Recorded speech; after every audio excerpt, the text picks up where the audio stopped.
विद्यार्थी मित्रों, छेल्ले लास्ट आपने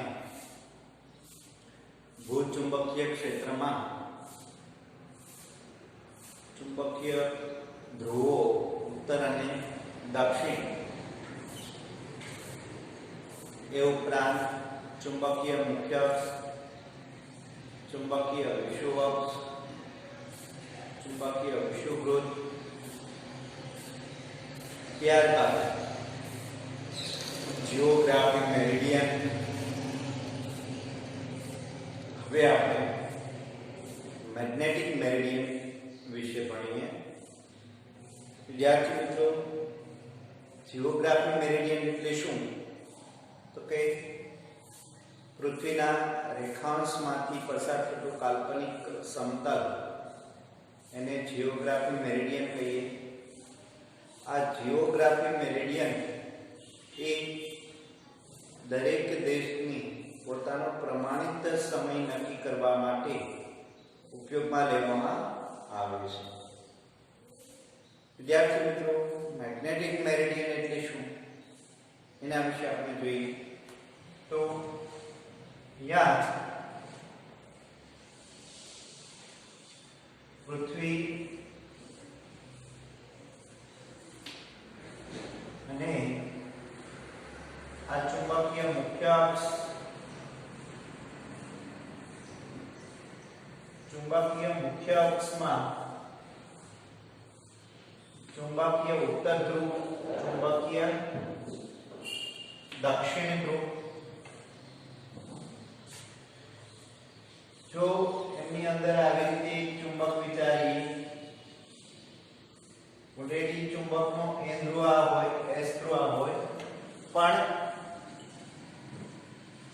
ખાસ આ s ચુંબકીય દક્ષિણ ધ્રુવ કહેવાનું એક જ કારણ કે બાહ્ય મુક્ત રીતે ચુંબકીય સોયને લટકાવી તો ચુંબકીય સોયનો ઉત્તર ધ્રુવ ઉત્તર દિશામાં રહેતો હોવાથી એને ચુંબકીય ઉત્તર કહેવાય છે।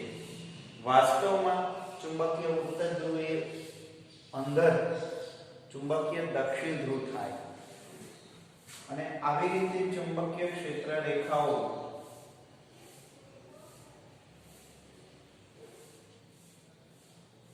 बहार निकले अने अंदर दाखल थाय।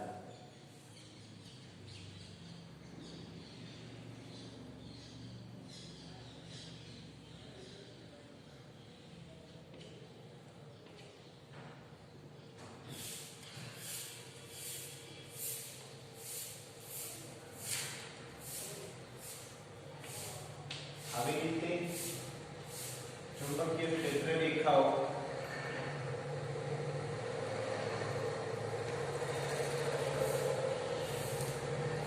પૃથ્વીની ચુંબકીય ક્ષેત્ર રેખાઓ આ રીતે જોવા મળે। આ જોઈએ ભૌગોલિક ચુંબકીય વિષુવવૃત્ત ને અનુલક્ષીને વિષુવ અક્ષ आ मुख्य अक्ष थशे, आ विषुव अक्ष थशे। मैग्नेटिक मेरिडियन एटले शुं? तो के मैग्नेटिक मेरिडियन एटले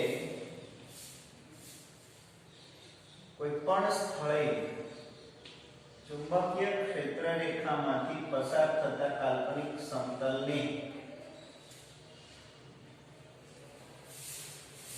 मैग्नेटिक मेरिडियन कहेवामां आवे छे। चुंबकीय क्षेत्र रेखाओमांथी पसार थता काल्पनिक समतलने मैग्नेटिक मेरिडियन कहेवामां आवे छे। अहींया हमने कही मैग्नेटिक मेरिडियन। विद्यार्थी मित्रों, मैग्नेटिक मेरिडियन में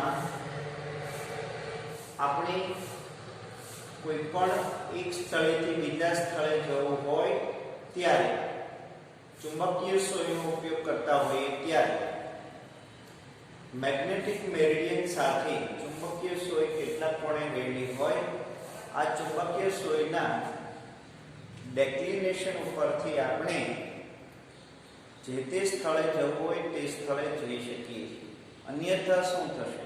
विद्यार्थी આપણે ચુંબકીય સુઈનો ઉપયોગ કરી અને ઉત્તર દિશામાં જઈશું તો એ ચુંબકીય ઉત્તર ધ્રુવ તરફ આપણે જઈશું. ખરેખર આપણે જવું હોય ભૌગોલિક ઉત્તર ધ્રુવ તરફ, પણ ચુંબકીય સુઈ આપણે લઈ જાય ચુંબકીય ઉત્તર ધ્રુવ તરફ લઈ જાય. તો એ વચ્ચેનો જે તફાવત છે એ તફાવત મેગ્નેટિક મેરિડિયન દરેક સ્થળ પર અને આ મેગ્નેટિક મેરિડિયન ઉપરથી ડેક્લિનેશન, જો આપણે જાણતા હોઈએ તો આ ડેક્લિનેશન ઉમેરવો અથવા બાદ કરી અને જોઈ શકીએ. તો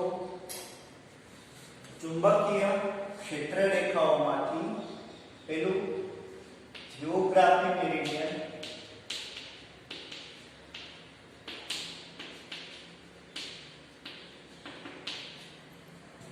તો કે પૃથ્વીના રેખાંશમાંથી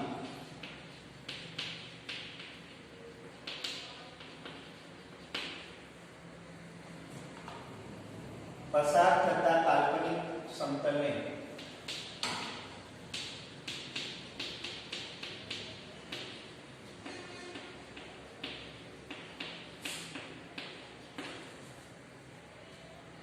જિયોગ્રાફિક મેરિડિયન કહે છે.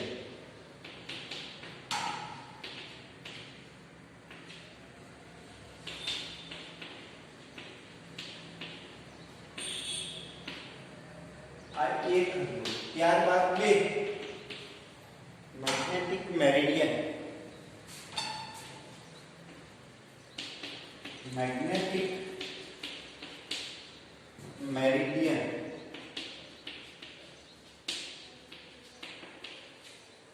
ચુંબકીય ક્ષેત્ર રેખાઓમાંથી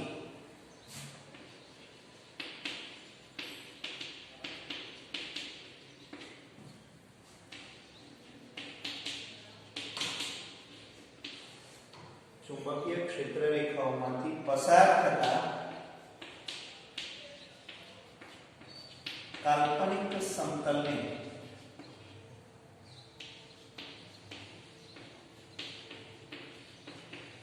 મેગ્નેટિક મેરિડિયન કહે છે.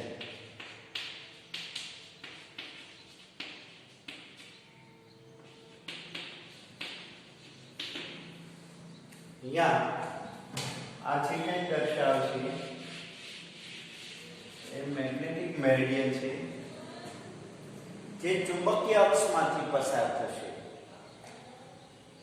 જિયોગ્રાફિક મેરિડિયન ભૌગોલિક અક્ષમાંથી પસાર થાય. એક ખાસ નોંધ કરવી, કેમ કે આગળ પર MCQ માં પૂછી શકે છે. ત્યારબાદ 3 મેગ્નેટિક ડેક્લિનેશન.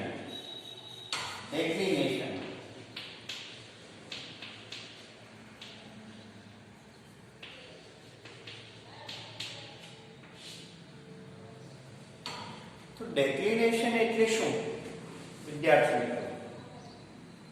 તો કે અહીંયા આપણે જો ભૌગોલિક મુખ્ય અક્ષ વિચારીએ અને આવી રીતે રેખાંશ વિચારીએ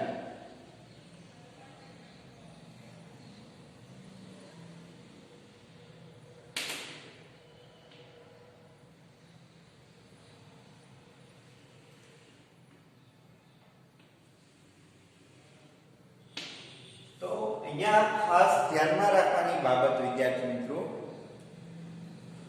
રેખાંશ એટલે કે જિયોગ્રાફિક મેરિડિયન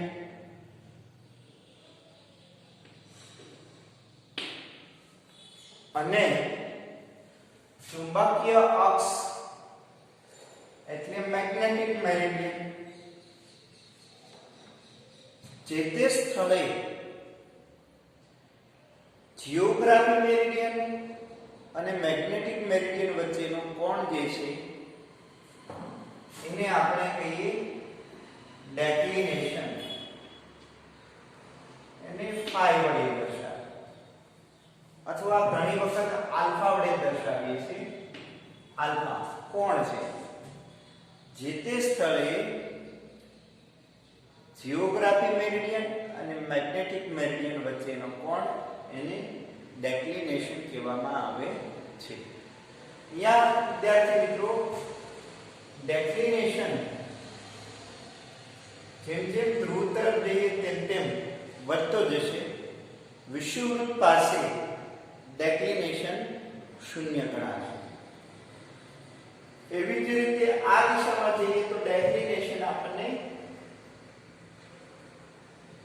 આવી રીતે મળશે. અહીંયા વિચારીએ વિદ્યાર્થી મિત્રો તો આ ભૌગોલિક અને આ ચુંબકીય રેખા, ચુંબકીય રેખા અને ભૌગોલિક ધ્રુવ વચ્ચેનો કોણ આવી રીતે મળશે. તો એ ડેક્લિનેશન મળશે અહીંયા આ રીતે. તો ફરીવાર કે ડેક્લિનેશન એટલે શું કે જે તે સ્થળે જીઓગ્રાફી મેરિડિયન અને મેગ્નેટિક મેરિડિયન વચ્ચેના કોણને ડેક્લિનેશન કહેવામાં આવે છે. વિદ્યાર્થી મિત્રો પ્રશ્ન એ થશે કે આપણે ડેક્લિનેશન કઈ રીતે માપી શકીએ જે તે સ્થળ? તો એ સિમ્પલ છે વિદ્યાર્થી મિત્રો. આપણે જે તે સ્થળે ઊભા છીએ એ સ્થળને અનુરૂપ 4 દિશાઓ આપીએ: પૂર્વ, પશ્ચિમ, ઉત્તર, દક્ષિણ. હવે આપણે ચુંબકીય સોયને આપણી ઉત્તર દિશામાં રાખીએ. સોયને આપણે ઉત્તર દિશામાં રાખીએ તો સોય ઉત્તર દિશામાં નહીં રહી, મુક્ત રીતે ચુંબકીય સોયને લટકાવીએ. આ ચુંબકીય સોય મુક્ત રીતે લટકેલી હોય એને આપણે ઉત્તર દક્ષિણ દિશામાં સ્થિર રાખીએ. ભૌગોલિક ઉત્તર દક્ષિણ દિશામાં સ્થિર રાખીએ અને મૂકી દઈએ તો એ ચુંબકીય સોય કોણાવર્તન આપી અને એ ચુંબકીય સોય સ્થિર થશે, ચુંબકીય ઉત્તર દક્ષિણ દિશામાં સ્થિર થાય. એટલે કે આટલું કોણાવર્તન આપી અને આ દિશામાં સ્થિર થશે. શરૂઆતમાં આપણે આ રીતે સ્થિર કરેલ હતી, કોણાવર્તન પામી અને આવી રીતે સ્થિર થઈ જશે. તો વિદ્યાર્થી મિત્રો જેટલું ચુંબકીય સોય કોણાવર્તન આપે ત્યારે તે સ્થળે તેનો એ ડેક્લિનેશન કહેવામાં આવે છે. એટલે ડેક્લિનેશન એટલે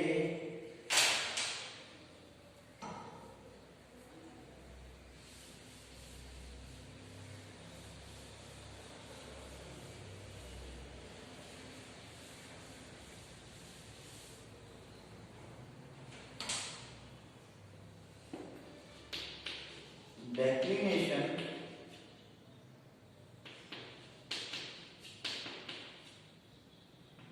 પૃથ્વી પર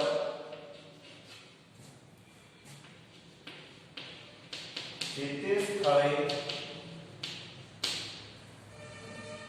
ચુંબકીય ઉત્સર્ગ ધ્રુવ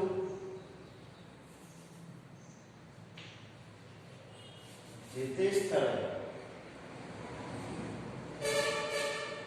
ભૌગોલિક ઉત્તર ધ્રુવ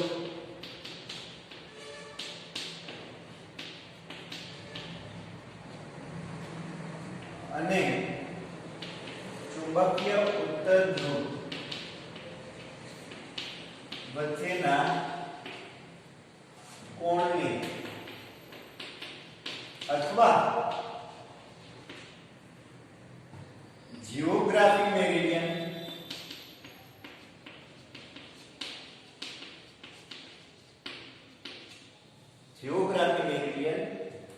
અને મેગ્નેટિક મેરિડિયન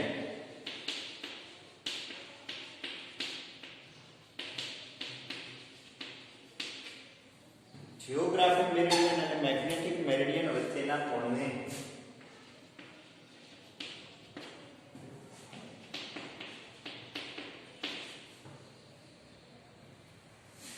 તે સ્થળે મેગ્નેટિક ડેક્લિનેશન કહે છે.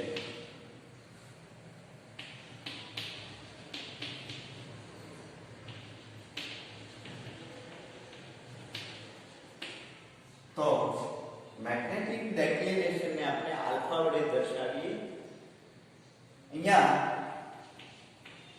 પૃથ્વીના વિષુવવૃત્ત પાસે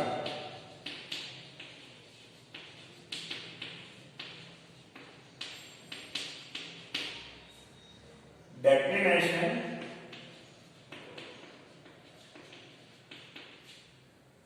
નાનો હોય,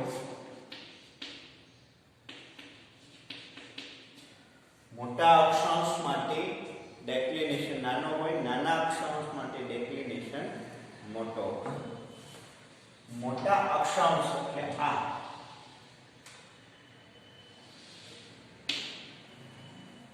મોટા અક્ષાંશ માટે ડેક્લિનેશન મોટો અક્ષાંશ નાનો અક્ષાંશ એટલે વિષુવવૃત્ત, ત્યાં ડેક્લિનેશન મોટો હોય.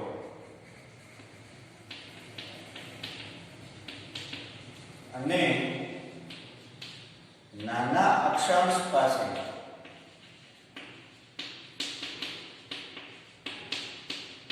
ડેક્લિનેશન મોટો હોય. એટલે કે ધ્રુવ પાસે ડેક્લિનેશન નું મૂલ્ય મોટું મળે. કે વિષુવવૃત્ત પાસે ડેક્લિનેશન નું મૂલ્ય મોટું મળે કેમ કે એનો અક્ષાંશ નાનો છે. નાનો અક્ષાંશ એટલે શૂન્ય અક્ષાંશ. આ થશે શૂન્ય અક્ષાંશ 10, 20, 30 ને 90 એવી રીતે વધતો જતો અક્ષાંશ મળશે અને વધતા જતા અક્ષાંશ માટે ડેક્લિનેશન નાનો થતો જાય. તો આવી રીતે ડેક્લિનેશનનો ઉપયોગ વિદ્યાર્થી મિત્રો જે તે સ્થળે પૃથ્વી પરની સાચી દિશા જાણી શકાય તે સ્થળનું ડેક્લિનેશન જાણીતો હોય તો, અન્યથા મેગ્નેટિક ધ્રુવને અનુરૂપ આપણને સ્થળ મળે. તો આવી રીતે આપણને મળશે મેગ્નેટિક ડેક્લિનેશન. ત્યારબાદ ડીપ એંગલ. ડીપ એંગલ એટલે શું?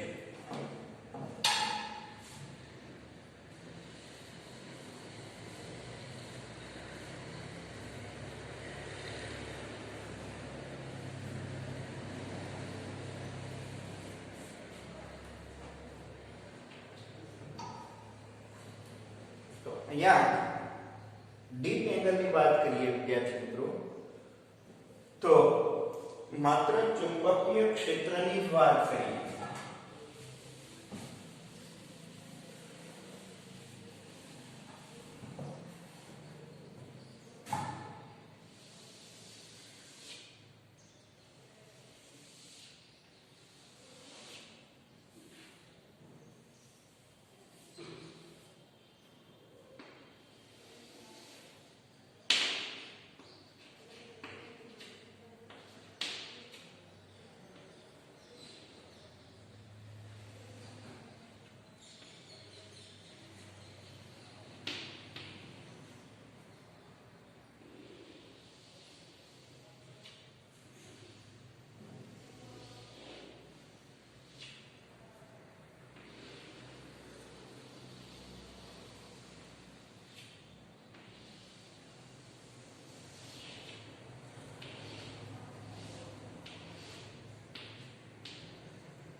અહીંયા આપણે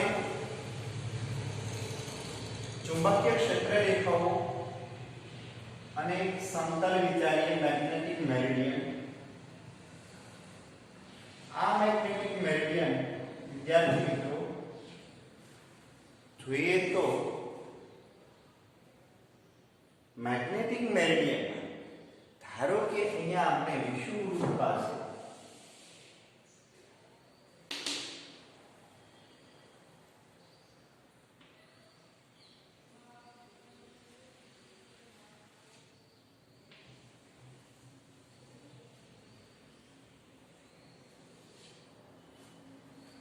ધારો કે વિષુવવૃત્ત પાસે ચુંબકીય સોયને આવી રીતે મુક્ત પરિભ્રમણ કરાવીએ તો ડેક્લિનેશન મળશે એ યોગ્ય છે, પણ આ ચુંબકીય ક્ષેત્ર રેખાઓ પર ચુંબકીય સોય આવી રીતે સ્થિર થઈ જશે.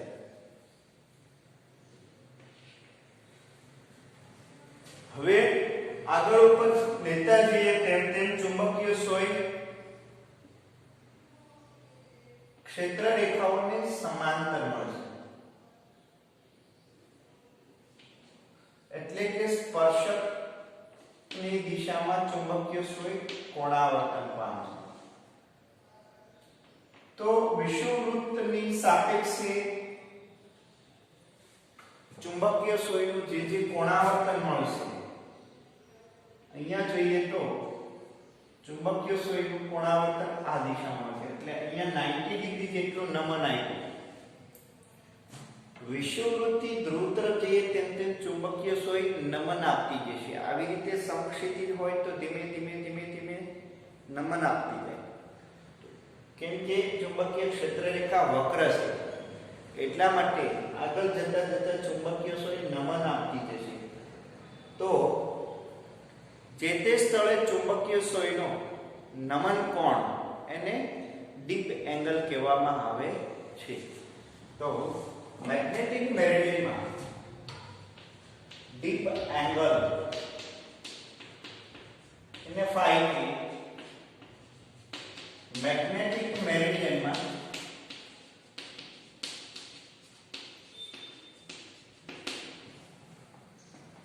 જે તે સ્થળે ચુંબકીય સોય સમક્ષિતિજ સાથે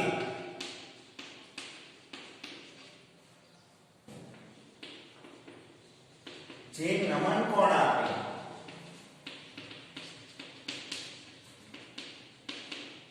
તે સ્થળે તેનો ડીપ એંગલ કહેવામાં આવે છે.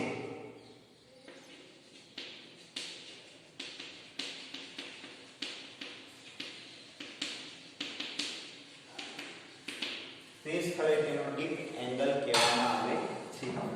અહીંયાથી સોય ધ્રુવ પાસે ડીપ એંગલ 90 ડિગ્રી મળશે, વિષુવવૃત્ત પાસે ડીપ એંગલ 0 મળશે. એક ખાસ ધ્યાનમાં રાખો, વિષુવવૃત્ત પાસે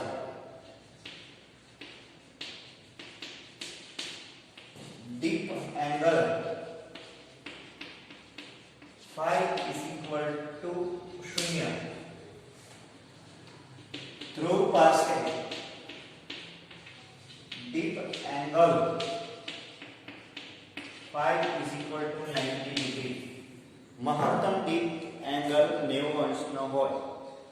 અહીંયાથી આ દિશામાં જઈએ તો 90 અંશ મળશે, અહીંથી ધ્રુવ તરફ જઈએ તો પણ 90 અંશનો મળશે. બાકીના કિસ્સામાં 0 થી 90 ની વચ્ચે હોય જે તે સ્થળે. એટલે એક ખાસ ધ્યાન રાખવાનું, ધ્રુવ પ્રદેશ પાસે ડીપ એંગલ π/2 હોય, વિષુવવૃત્ત પાસે ડીપ એંગલ phi હોય, અને વચ્ચેના કોઈ પણ સ્થળે ડીપ એંગલ 0 થી 90 ડિગ્રી એટલે કે π/2 ની વચ્ચે હોય. તો આ હતું ડીપ એંગલ અને એના પ્રાચલો. વિદ્યાર્થીઓ, હવે આપણે આ બધા જ પ્રાચલો એક જ સમતલમાં જોઈએ તો આ રીતે જોઈ શકીએ.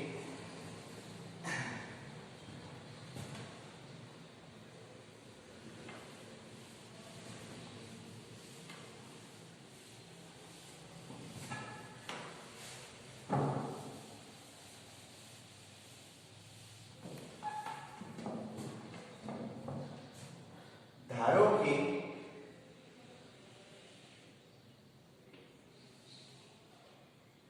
આવી રીતે એક સમતલ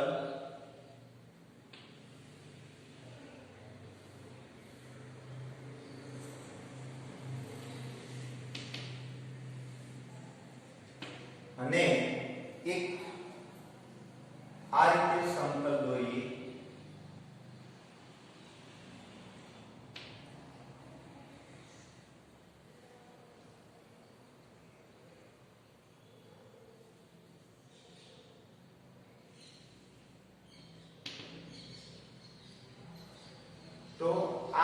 છે એ ભૌગોલિક ઉત્તર દિશા દર્શાવશે. ભૌગોલિક ઉત્તર દિશા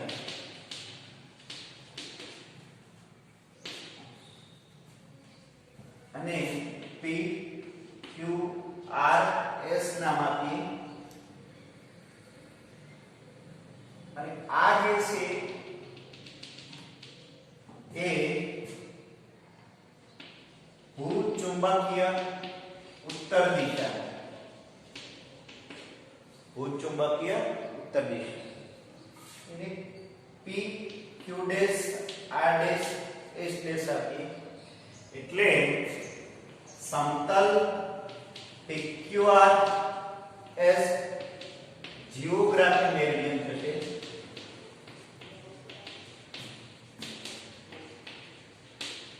અહીંયા જમા કરે ટેબલ ઉપર મૂકી દઈએ.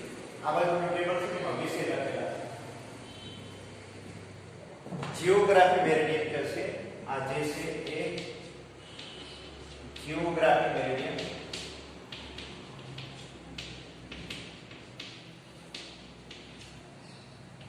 અને આ થશે મેગ્નેટિક મેરિડિયન.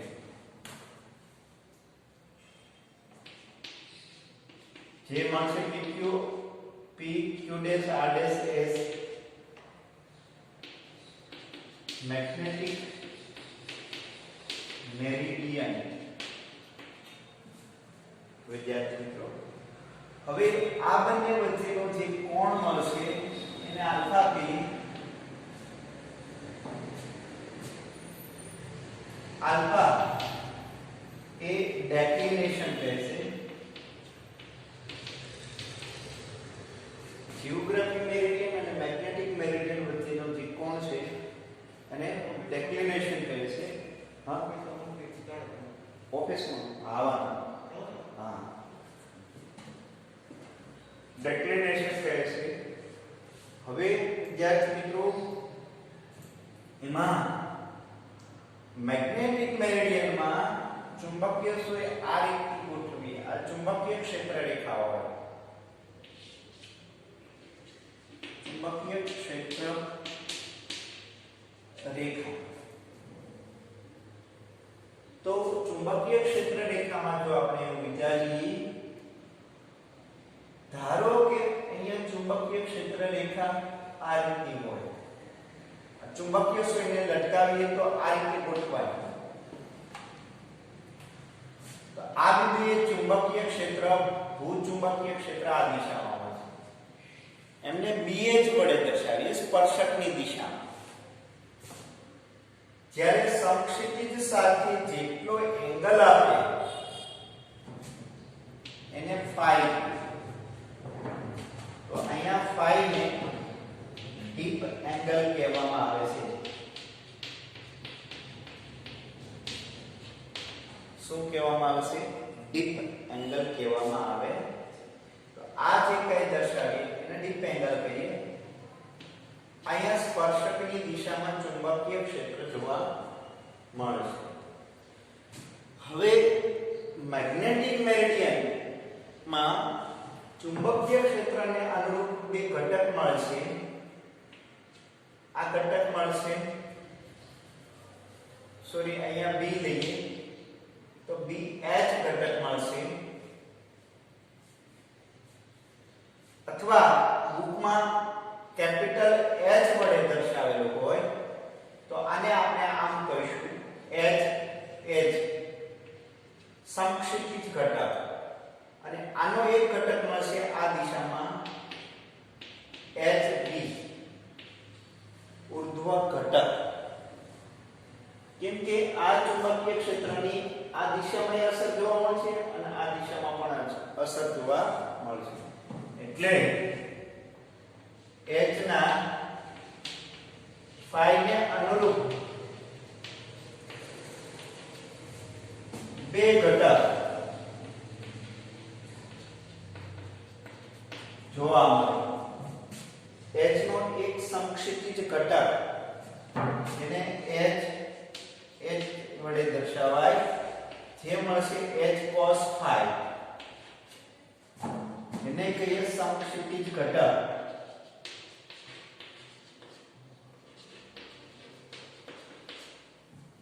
એક hv મળશે જે h sin phi છે, જે મળશે ઉર્ધ્વ ઘટક. વિદ્યાર્થી મિત્રો, બધા જ મેગ્નેટિક મેરિડિયન ના ઉર્ધ્વ ઘટક સમાન જ રહેશે અને વર્ટિકલ દિશામાં એટલે કે અક્ષ ઉપર છે, ચુંબકીય અક્ષ પર બધા ઉર્ધ્વ ઘટક સંપાત હોય. પણ સમક્ષિતિજ ઘટક ડેક્લિનેશન એંગલે આવેલા હોય, એટલે કે સમક્ષિતિજ ઘટક ઘણા બધા ત્રિજ્યાવર્તી દિશામાં ગોઠવાયેલા હોય, જ્યારે કેન્દ્રમાં ઉર્ધ્વ ઘટક બધા સંપાત હોય અક્ષ પર. તો આવી રીતે આપણે મળશે. અને આ બેનું જો આપણે મૂલ્ય જોતું હોય તો આ રીતે પણ મળે છે. ખ્યાલ છે સદિશનો h વર્ગ h b વર્ગ, અને ડીપ એંગલ phi ના સંદર્ભમાં લખવું હોય તો tan phi શું મળશે?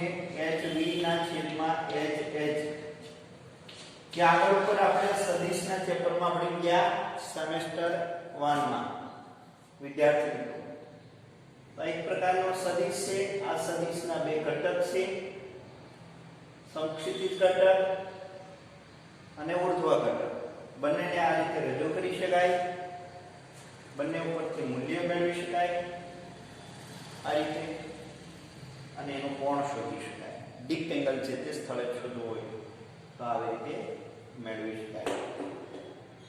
તો આ તો ભૌગોલિક ચુંબકીય ક્ષેત્ર વિદ્યાર્થીઓ, જેમાં અગત્યની બાબત આટલી છે.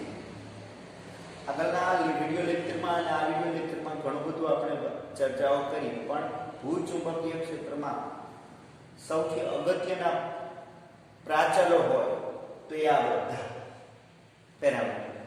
બસ આટલા પેરામીટરો આપણે યાદ રાખવાના રહેશે. ત્યારબાદ વિદ્યાર્થી મિત્રો, પદાર્થનું મેગ્નેટાઇઝેશન.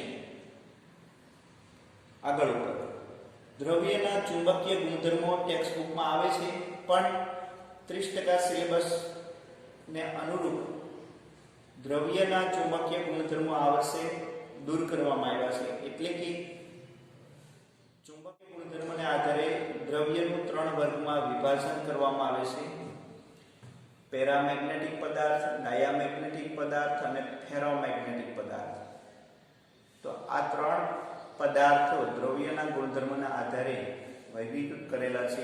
આ વર્ષમાં આપણે ભણવાના નથી, એટલે સીધો જ ટોપિક આપણે લઈશું મેગ્નેટાઇઝેશનની તીવ્રતા.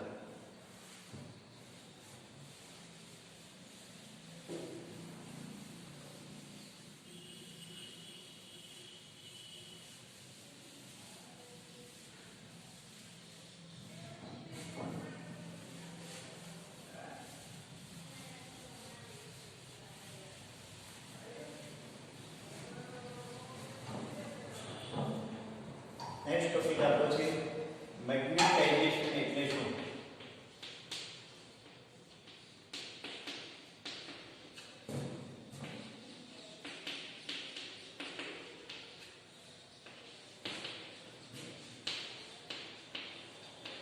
તેની તીવ્રતા અને સસેપ્ટિબિલિટી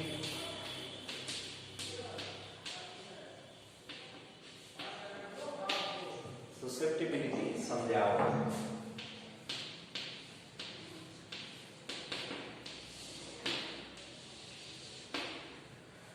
હવે વિદ્યાર્થી મિત્રો, તમે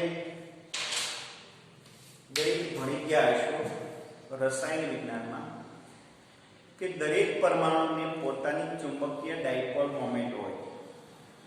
એટલે કે આપણે એમનું વર્ગીકરણ ભણી ગયા: કક્ષીય ક્વોન્ટમ અંક, ચુંબકીય ક્વોન્ટમ અંક, એટલે કે મેગ્નેટિક ડાયપોલ મોમેન્ટને અનુરૂપ ચુંબકીય ચાર્જ માત્રા m પ્લસ ઓર માઇનસ 1/2 એ આગળ ઉપર આપણે રસાયણ વિજ્ઞાનમાં ભણી ગયા. અને કોણીય વેગમાન L એ પણ તમે ભણી ગયા. અહીંયા અગત્યની બાબત એ છે ચુંબકીય ડાયપોલ મોમેન્ટ m ના મૂલ્યો પ્લસ ઓર માઇનસ 1/2 કઈ રીતે મળે? તો કે એ ખરેખર એની સ્પિન મોમેન્ટના કારણે મળે છે. સ્પિન મોમેન્ટ એટલે કે એક અક્ષમાં ઇલેક્ટ્રોન સ્પિન ભ્રમણ કરતો હોય અને એન્ટી સ્પિન ભ્રમણ પણ કરતો હોય, એટલે કે બંને દિશામાં ભ્રમણ શક્ય હોય. એક કક્ષામાં બે ઇલેક્ટ્રોન હોય તો બે ઇલેક્ટ્રોન પરસ્પર વિરુદ્ધ દિશામાં ગતિ કરતા હોય છે. અહીંયા વિદ્યાર્થી મિત્રો આગળ ઉપર આપણે એ પણ ચર્ચા કરી કે ધારો કે કોઈ એક પરમાણુ લઈએ સોડિયમ. આ સોડિયમની બાહ્યતમ કક્ષકમાં એક ઇલેક્ટ્રોન છે, એ દરેકને ખ્યાલ છે. સોડિયમનો પરમાણુ ક્રમાંક 11 ને અનુરૂપ 2 8 1 એક બાહ્યતમ કક્ષકનો ઇલેક્ટ્રોન છે. વિદ્યાર્થી મિત્રો આ ઇલેક્ટ્રોન ના આધારે હંમેશા સંયોજકતા કક્ષકના ઇલેક્ટ્રોનના આધારે m ની સંખ્યા નક્કી થાય, ચુંબકીય સ્પિન મોમેન્ટ મળે. હવે એક ઇલેક્ટ્રોન છે, આ એક ઇલેક્ટ્રોન કક્ષામાં ભ્રમણ કરે છે વિદ્યાર્થી. તો ધારો કે આ એક પરમાણુ છે, એનો ન્યુક્લિયસ છે. આ ન્યુક્લિયસની એક છેલ્લી કક્ષામાં ઇલેક્ટ્રોન આ રીતે ભ્રમણ કરે છે. હવે આ ઇલેક્ટ્રોન ભ્રમણ કરે એટલે વર્તુળાકાર કક્ષામાં એક વિદ્યુત પ્રવાહનું નિર્માણ થાય, એટલે કે વર્તુળાકાર લૂપ તૈયાર થાય. આ એક પ્રવાહ લૂપ તૈયાર થાય એટલે આપણને ખ્યાલ છે કોઈ એક વર્તુળાકાર વાહક લૂપ વડે ચુંબકીય ક્ષેત્ર ઉત્પન્ન થાય અને આ ચુંબકીય ક્ષેત્રને અનુરૂપ એક ચુંબકીય ડાયપોલ તૈયાર થાય છે, એટલે કે ચુંબકીય ધ્રુવ તરીકે ઓળખવામાં આવે છે.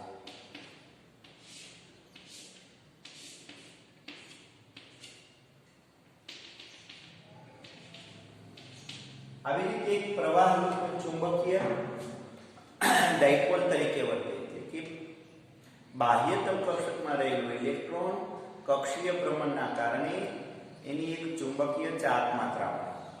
વિદ્યાર્થી હવે આ ચુંબકીય ચાર્જ માત્રાને અનુરૂપ એની ડાયપોલ મોમેન્ટ જોઈએ તો આ રીતે મળશે, આ દિશા.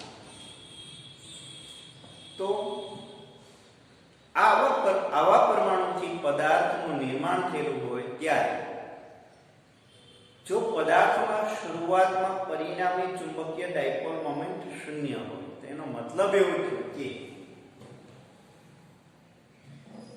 પદાર્થની અંદર રહેલ પરમાણુમાં આવી રીતે જો વિચારીએ, આ એક સ્ફટિક લઈએ. આ સ્ફટિકમાં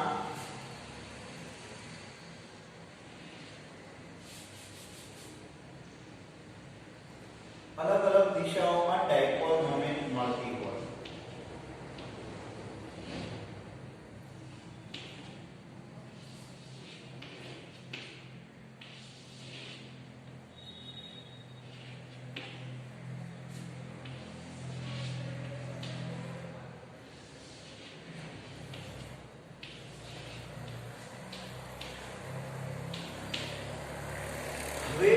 વિદ્યાર્થી મિત્રો આપણને એવો થોડો પ્રશ્ન થાય કે આ અલગ અલગ દિશાઓમાં ડાયપોલ મોમેન્ટ કઈ રીતે મળે?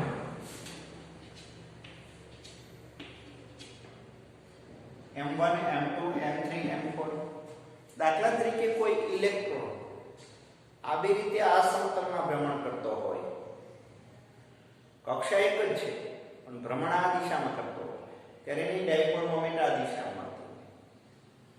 હવે ધારો કે એ જ કક્ષામાં ઇલેક્ટ્રોન આ રીતે ભ્રમણ કરતો હોય, સમતલ બદલાય તો એની ડાયપોલ મોમેન્ટ આ દિશામાં મળશે.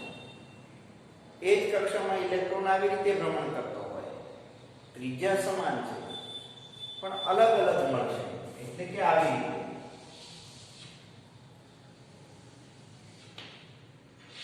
કોઈ ઇલેક્ટ્રોન આમ ભ્રમણ કરતો હોય, એ જ કક્ષામાં એકલી ત્રિજ્યામાં ઇલેક્ટ્રોન આવી રીતે ભ્રમણ કરતો હોય, એવી જ રીતે ઇલેક્ટ્રોન આવી રીતે ભ્રમણ કરતો હોય. આ બધાની ત્રિજ્યા સમાન થશે, વિદ્યાર્થી, પણ ભ્રમણ સમતલ બદલાય. ભ્રમણ સમતલ બદલાય એટલે આ સમતલને અનુરૂપ ડાયપોલ મોમેન્ટ આ દિશામાં મળે, આ સમતલને અનુરૂપ ડાયપોલ મોમેન્ટ આ દિશામાં મળશે, આવેલા સમતલને અનુરૂપ આપેલા સમતલને અનુરૂપ ડાયપોલ મોમેન્ટ આ દિશામાં મળે. તો આવી રીતે અલગ અલગ દિશાઓમાં ડાયપોલ મોમેન્ટ ગોઠવાયેલી હોય, અસ્ત વ્યસ્ત ડાયપોલ હોય. ઇલેક્ટ્રોનના ભ્રમણ સમતલ અલગ અલગ હોય, કક્ષા એક જ હોય પણ તલ અલગ અલગ હોય. તો ભ્રમણ તલ અલગ અલગ મળતા હોવાથી જે કંઈ પદાર્થ છે, સોડિયમ સ્ફટિક લઈએ અથવા આયર્ન સ્ફટિક લઈએ અથવા કોપર સ્ફટિક લઈએ, કોપર સ્ફટિક, આયર્ન સ્ફટિક અથવા સોડિયમ સ્ફટિકમાં રહેલા પરમાણુઓ લેટિસની ગોઠવણીમાં ગોઠવાયેલા હોય, પણ એમની બધાની ડાયપોલ મોમેન્ટ સામાન્ય વાતાવરણના તાપમાને અસ્તવ્યસ્ત હોય. એટલે આમાંથી પરિણામી ચુંબકીય ક્ષેત્ર મળે નહીં, એટલે કે આ ચુંબક તરીકે વર્તે નહીં. તો હવે શું થાય વિદ્યાર્થી? તો કે ધારો કે હવે આપણે આમને એક ચુંબકીય ક્ષેત્ર લાગુ પાડીએ આવી રીતે. શરૂઆતમાં ચુંબકીય ક્ષેત્રની તીવ્રતા ઓછી છે, એટલે બાહ્ય ચુંબકીય ક્ષેત્ર ઓછું છે. તો ચુંબકીય ક્ષેત્ર લાગુ પાડીએ તો અમુક ડાયપોલ મોમેન્ટ છે એ આવી રીતે ગોઠવાશે. ચુંબકીય ક્ષેત્રની દિશામાં એનું કોણાવર્તન થશે, એટલે કે એક ચુંબકીય સોય છે, આ બધી ચુંબકીય સોયનું કોણાવર્તન થશે. આમનું કોણાવર્તન આટલું થશે, આમનું કોણાવર્તન થોડુંક આટલું થશે. હજુ જો તીવ્રતા વધારીએ, જેમ જેમ ચુંબકીય ક્ષેત્રની તીવ્રતા વધારીએ તેમ તેમ બધી ડાયપોલ એક જ દિશામાં ગોઠવાય છે, એટલે ક્ષેત્રની દિશામાં ગોઠવાય છે. એટલે કે બધા જ ઇલેક્ટ્રોનના ભ્રમણ સમતલ એક જ હશે, બધા જ ઇલેક્ટ્રોનના ભ્રમણ સમતલ એક જ હોય. આવી રીતે એની બાજુમાં ક્રમશઃ ગોઠવાય છે, બધાના સમતલ એક જ દિશામાં હોય. એટલે એમાં આવી રીતનું જોવા મળશે.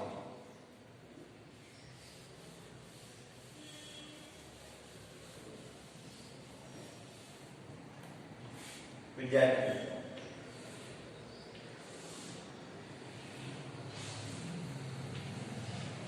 આવી રીતે બધી જ ડાયપોલ વ્યવસ્થિત રીતે ગોઠવાય છે. આવી રીતે બધી ડાયપોલ એક વ્યવસ્થિત રીતે ગોઠવાઈ જાય તો એનો મતલબ એમ થયો કે આ એક ડાયપોલનો n ધ્રુવ, s ધ્રુવ, બીજી ડાયપોલનો n ધ્રુવ, આ s ધ્રુવ, n ધ્રુવ, s ધ્રુવ. તો આ એક આખી લૂપ બની જાય અને પરિણામી ડાયપોલ મળશે. એમ ક્રમશઃ નાના નાના ચુંબકને શ્રેણીમાં ગોઠવવી. અને આવી રીતે જો પરિણામી આ બધી જ ડાયપોલ વ્યવસ્થિત ગોઠવાઈ જાય તો એક પરિણામી ડાયપોલ મળશે, જે આ રીતે મળશે. એટલે કે ચુંબકીય ક્ષેત્રની હાજરીમાં બધી જ ડાયપોલ એક જ દિશામાં ગોઠવાઈ ગઈ, એટલે પરિણામી ચુંબકીય ડાયપોલ મોમેન્ટ મળી, નેટ મળી. કેમ કે ઓલામાં એ અસ્તવ્યસ્ત હતું, એટલે એકની ડાયપોલ મોમેન્ટ બીજાની ડાયપોલ મોમેન્ટ સાથે વિરુદ્ધમાં હોવાથી શૂન્ય કરી દેતી. હવે આમાં બધી જ દિશામાં હોવાથી પરિણામી સદિશ સરવાળો આપણને મળશે. ઓલામાં પરિણામી સદિશ સરવાળો શૂન્ય મળતો, આમાં એક મળશે. એ બધી જ ડાયપોલ એક જ દિશામાં ગોઠવાયેલી હોવાથી પરિણામી ચુંબક બને. હવે આ આયન છે એ ચુંબક તરીકે વર્તે, આ લોખંડનો ટુકડો ચુંબક તરીકે વર્તે. વિદ્યાર્થી મિત્રો, ઘણીવાર પ્રશ્ન એ થાય કે લોખંડ અને ચુંબકમાં ખરેખર ચુંબક ગજ્યો ચુંબક લોખંડમાંથી જ તૈયાર કરવામાં આવે છે. તો લોખંડ લોખંડનો સળિયો ચુંબક તરીકે વર્તતો નથી. જ્યારે એને ચુંબક બનાવવામાં આવે ત્યારે ચુંબક તરીકે વર્તે તો એનો ફેર શું? તો કે લોખંડનો સળિયો શરૂઆતમાં એની અંદર રહેલી ચુંબકીય ડાયપોલ મોમેન્ટ અસ્તવ્યસ્ત હોય કે દરેક પરમાણુના ભ્રમણતલ અલગ અલગ હોય એટલે પરિણામી ડાયપોલ મોમેન્ટ શૂન્ય હોય. જ્યારે એને કોઈ ચુંબકીય ક્ષેત્ર લાગુ પાડીએ અથવા ગરમ કરી અને ઉત્તર દક્ષિણ દિશામાં સ્થિર કરીએ એટલે ચુંબકીય ક્ષેત્રમાં સ્થિર કરી અને ટપારીએ એટલે બધી ડાયપોલ એક જ દિશામાં ગોઠવાઈ જાય. તમને ખ્યાલ હોય તો એક બ્લેડ હોય આપણી પાસે, વિદ્યાર્થી મિત્રો, એક ગજ્યો ચુંબક હોય. જો બ્લેડ શરૂઆતમાં મેગ્નેટ નથી પણ એને મેગ્નેટ બનાવી શકાય તો ચુંબકને એક જ દિશામાં ઘસો બ્લેડ ઉપર, એક જ દિશામાં, તો બધી ડાયપોલ એક જ દિશામાં ગોઠવાઈ જશે. 10 વાર 20 વાર ઘસવાથી હવે આ બ્લેડને કોઈ લોખંડના સળિયા સાથે કે સળી સાથે અટકાવો તો એ લટકી જશે, એ મેગ્નેટ બની જશે, કેમ કે એમાં પરિણામી ચુંબકીય ક્ષેત્ર ઉત્પન્ન થયું. તો આ ઘટનાને વિદ્યાર્થી મિત્રો મેગ્નેટાઇઝેશન થયું કહેવાય. શું થયું કહેવાય? મેગ્નેટાઇઝેશન, પોલેરાઇઝેશન થયું કહેવાય. કે ચુંબકીય ક્ષેત્રની હાજરીમાં ચુંબકીય ડાયપોલ મોમેન્ટ ટોર્ક અનુભવી અને ક્ષેત્રની દિશામાં ગોઠવાઈ જાય છે. ટોર્ક અનુભવી ક્ષેત્રની દિશામાં ગોઠવાય એટલે એનું મેગ્નેટાઇઝેશન કહેવામાં આવે છે. વિદ્યાર્થી મિત્રો, વિશેષમાં